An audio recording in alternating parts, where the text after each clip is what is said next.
YCP నేత గడికోట శ్రీకాంత్ రెడ్డి మాట్లాడుతున్నారు. ఇప్పుడు ఆ లైవ్ చూద్దాం. రీతిలోనే తను ప్రవర్తిస్తున్నాడు.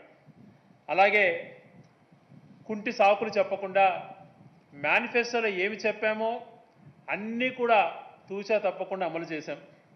ఎక్కడ కూడా అధికారుల సహాయ సహకారాలతో వాళ్ళని సమయం పరుచుకొని ఇబ్బందులు రాకుండా, ఆర్థిక ఇబ్బందులు ఎన్ని ఉన్నా కూడా ప్రజల విషయంలో ఆ మాట అన్నటువంటిది రానియకుండా ఎంతో మంచిగా చేసినటువంటిది మనం ఈ రోజుకి కూడా ఏ గణాంకాలు చూసుకున్నా, ఏ రకంగా చూసుకున్నా, ప్రభుత్వం ఏర్పడిన 2019లో జగన్మోహన్ రెడ్డి గారు ప్రమాణ స్వీకారం చేసిన తర్వాత ఏ రకంగా ప్రజలకు మేలు జరిగిందన్నది కూడా మనం ఒకటి చూస్తేనే మనకు తెలిసిపోతుంది.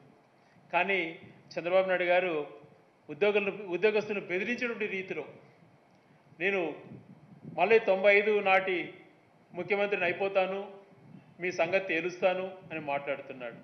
30 సంవత్సరాల క్రితం ఇప్పుడున్నటువంటి యువతకు తను ఏం చేసినటువంటి తెలియకపోవచ్చు, కానీ ఆ రోజులు అందరూ కూడా చూశారు. ఒక డ్రామా లాగా పోవటం, బెదిరించడం, ఆకస్మిక తానికలు అనడం, అక్కడ ఏదో సస్పెండ్ చేసినట్టు మాట్లాడడం, ఇవన్నీ దానివల్ల ఎటువంటి ప్రజలకు మేలు చేసిన పరిస్థితులు ఉండేటివి కాదు.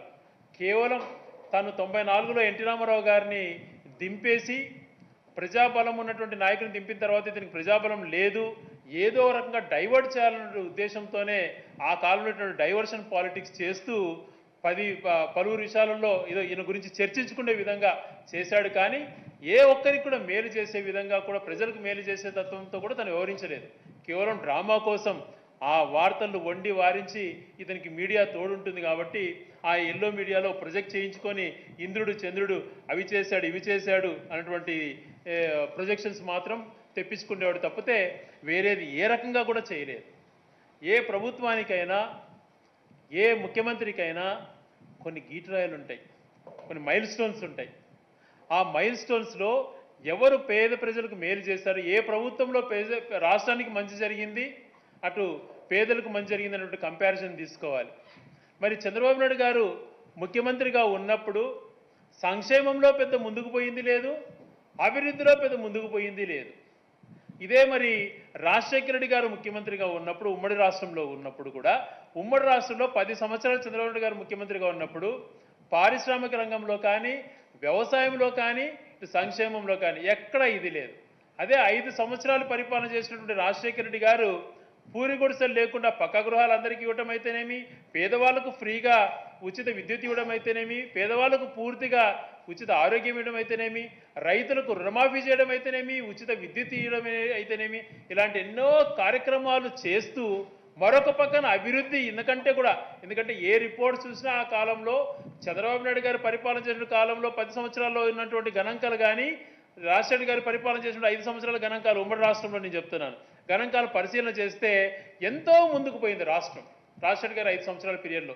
ఇవన్నీ చేస్తూ కూడా మరి సంక్షేమంలో ఏం చేసింది లేదు, క్రియేషన్స్ చేసింది లేదు. మరి అనుకుంటామా ఈరోజు ఈ రాష్ట్రంలో జరుగుతున్నటువంటి పోలవరం దగ్గర నుంచి ఏ కానీ, గాలేరు నగిరి కానీ ఏ ప్రాజెక్టు తీసుకున్నా కూడా అప్పుడు రాజశేఖర రెడ్డి గారు దాదాపుగా కంప్లీట్ చేసి తీసుకొచ్చిన ప్రాజెక్ట్సే. అటు తెలంగాణలో అయితే ఇంకా ఎన్నో ప్రాజెక్టులు. అదే రకంగా రాష్ట్రం విడిపోయిన తర్వాత ముఖ్యమంత్రి అయినటువంటి 5 సంవత్సరాలలో కూడా ఏ కంపారిజన్లో కానీ సంక్షేమం మేనిఫెస్టోలో చెప్పింది ఏది చేయకపోగా, అభివృద్ధి విషయంలో కూడా ఏది ముందుకు తీసుకెళ్ళలేదు. మరి మన కంపారిజన్ చేసుకున్నప్పుడు ఈ 5 సంవత్సరాలలో జగన్మోహన్ రెడ్డి గారు ప్రభుత్వం 2019 నుంచి 24 వరకు ఎన్నికలలో మేనిఫెస్టోలో ఏం చెప్పిందో తూచా తప్పకుండా అమలు చేయడంతో పాటు కరోనా లాంటి మహమ్మారి వచ్చినా కూడా పారిశ్రామిక రంగాన్ని పరుగులు పెట్టించాడు. నిన్నగాక మనం చూసాం, శ్రీ సిటీకి పోయాడు, ఆ శ్రీ సిటీ నేనే పెట్టానంటాడు. అది గౌరవ ముఖ్యమంత్రి అప్పుడు రాజశేఖర రెడ్డి గారు తెచ్చినటువంటిదని అందరికీ కూడా తెలిసినా కూడా ఖాతాలు వేసుకోవాలనుకుంటాడు. ఏ ఉపయోగపడేటువంటి పని రాష్ట్రానికి ఏమి చేయలేదు. జగన్మోహన్ రెడ్డి గారు 5 సంవత్సరాలలో అతను ఆర్థికంగా ఎన్నో అప్పులన్నీ చేసి సంక్షేమం అమలు చేయకపోయినా సంక్షేమాన్ని అమలు చేస్తూ మరొక పక్కన పారిశ్రామికంగా నిన్న శంకుస్థాపన చేసినట్టు 15 ప్రాజెక్టులు, ప్రారంభోత్సవాలు చేసిన 15 ప్రాజెక్టులు కూడా జగన్మోహన్ రెడ్డి గారు శ్రీ సిటీలో ఏర్పాటు చేసినటువంటివే. అప్పుడు వచ్చిన ప్రాజెక్ట్స్ని ఇప్పుడు మళ్ళీ శంకుస్థాపన చేసినట్టు మళ్ళీ ప్రారంభోత్సవం చేశాడు. అదే రకంగా దాదాపుగా కంప్లీట్ స్టేజ్కి వచ్చినాయి 4 పోర్ట్స్. ఇప్పుడు ఈ రాష్ట్రంలో అవసరమైనటువంటిది, మన రాష్ట్రానికి బెనిఫిట్ ఉండేది కోస్ట్ లైన్.